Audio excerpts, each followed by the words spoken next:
Bienvenue sur Africa 24 dans cette nouvelle édition du Non-Stop Info. Voici les titres de l'actualité.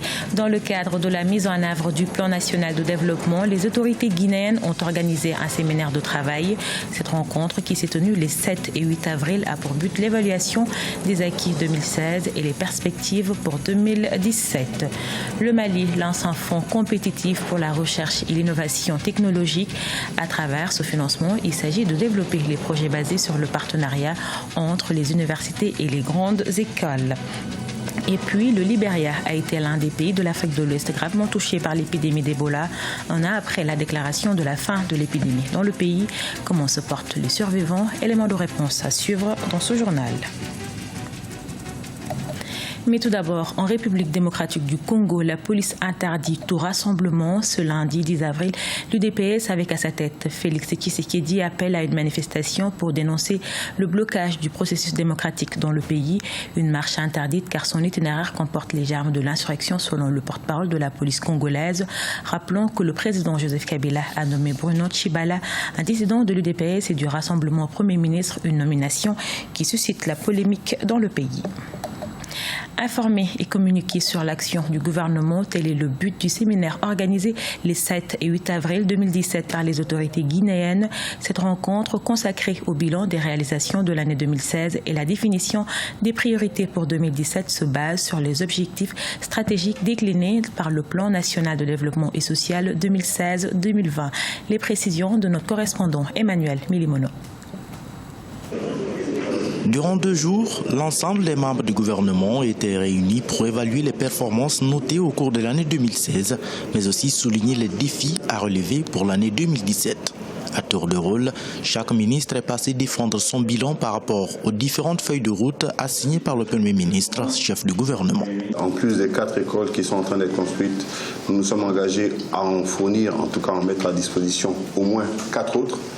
2 centres de formation professionnelle et 2 nouvelles écoles régionales des arts et métiers. Nous avons dans un premier temps, dans notre plan d'action qui est aussi inspiré tout simplement de la lettre de mission, à sécuriser les recettes publiques, à élargir l'assiette fiscale, à travailler sur la politique budgétaire, à travailler aussi sur les réformes en matière de finances publiques. Cette retraite visait également un objectif fondamental, celui d'adapter les différentes politiques sectorielles au plan national de développement économique et social PNDES, adopté par le gouvernement en février 2016. Qui dit PNDES, qui mobilisation de ressources.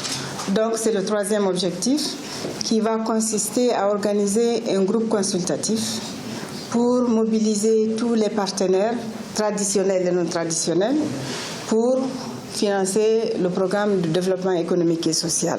Il était important d'aligner l'ensemble des politiques que nous menons dans ce cadre stratégique du PNDES. Deuxième du genre, l'évaluation gouvernementale est un exercice de revue de l'atteinte des objectifs assignés aux différents ministères.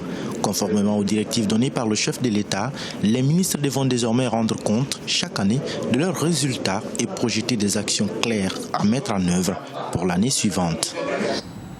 Face aux appels à la démission et les critiques, il reste toujours déterminé.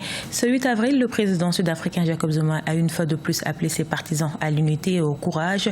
Et à ses détracteurs, le chef de l'État a adressé un message de respect et les appels à plus de responsabilité. Deogracias Fodo. Le président sud-africain Jacob Zuma veut mettre fin aux querelles au sein de sa famille politique. Samedi 8 avril 2017, à la faveur d'une cérémonie d'hommage à l'ancien ministre des Services publics et de l'administration, Collins Chaban, décédé en 2015, il a rappelé à ses sympathisants la nécessité d'être solidaire en cette période marquée par de multiples tensions sociales et politiques à travers le pays. Malgré les critiques et les appels à la démission, le président Zuma reste déterminé à achever son mandat en comptant sur la mobilisation de ses partisans. Il se veut rassurant malgré les défections dans les rangs de son parti, le Congrès national africain ANC, et en appelle au sens de la responsabilité et du respect de ses adversaires. Il y a une nouvelle culture que nous devons bannir, c'est d'utiliser les funérailles pour régler nos divergences politiques. C'est dangereux. Ce ne sera jamais une bonne chose. Vous ne pouvez pas vous servir d'un camarade qui nous a quittés pour régler ce genre de différends.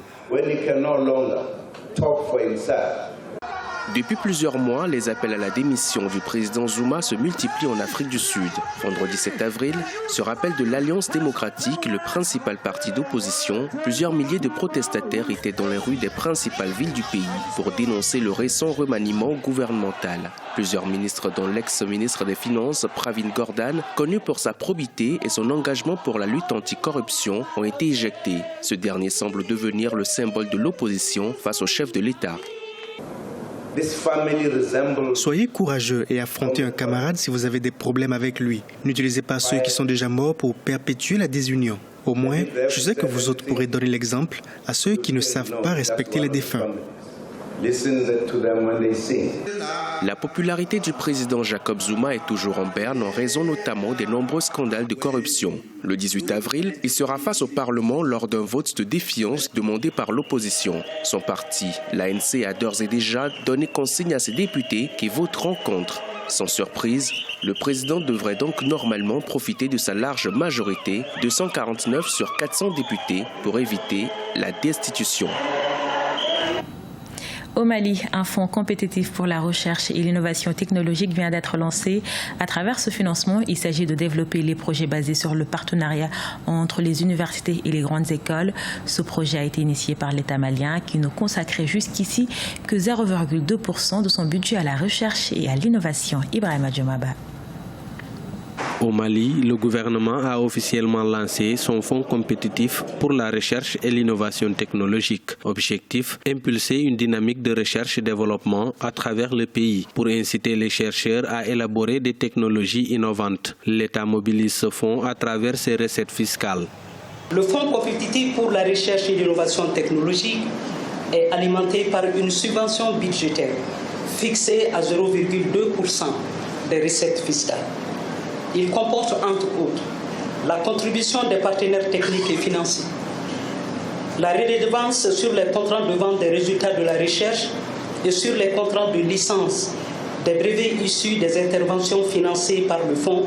Le fonds compétitif pour la recherche et l'innovation technologique est destiné à tous les chercheurs maliens. Ce dispositif universitaire a été créé depuis 2011 par l'État malien. Sa mise en œuvre s'est faite progressivement. La principale condition, c'est être d'abord chercheur, être dans une équipe de recherche ou même être un chercheur indépendant et avoir un projet de recherche compétitif. C'est le comité de pilotage qui va donc déterminer le plafond des fonds qui seront alloués. C'est 0,2% des recettes depuis 2013. C'est plus de 2 milliards en tout cas de fonds qui sont disponibles présentement. Le Fonds compétitif pour la recherche et l'innovation technologique est une recommandation du Forum national sur l'éducation tenu en 2008. L'ambition des autorités maliennes est d'accroître les ressources internes affectées au financement des programmes et projets de recherche. Au Libéria, la vie reprend après l'épidémie d'Ebola. Il y a 3 ans, le pays a été durement touché par la maladie qui a fait 11 310 victimes en Afrique de l'Ouest selon l'Organisation mondiale de la santé. Un an après la déclaration de la fin de l'épidémie dans le pays, comment se portent les survivants? Comment sont-ils perçus? Élément de réponse avec Corinne Comdem. Ils sont plus de 1500 survivants du virus Ebola enregistrés au Libéria, d'après le ministère de la Santé. Cependant, après avoir survécu à cette bataille contre le virus, qui leur a pour la plupart laissé des séquelles physiques, ils doivent désormais faire face à une autre bataille, cette fois psychologique. En effet, bien que l'on ait déclaré l'Afrique de l'Ouest débarrassée du virus Ebola il y a presque 1 an, les survivants de la maladie font toujours face à des défis significatifs, notamment la stigmatisation. Parfois, quand je pense à ce qui m'est arrivé, je pense à ma famille qui s'est éloignée de moi par la suite, je me sens découragé parce que je n'ai pas d'argent, je ne peux pas travailler.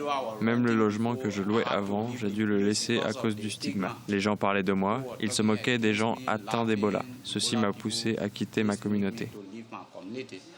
Plusieurs organisations humanitaires essaient de venir en aide aux survivants, parmi elles l'ONG Samaritan's Purse.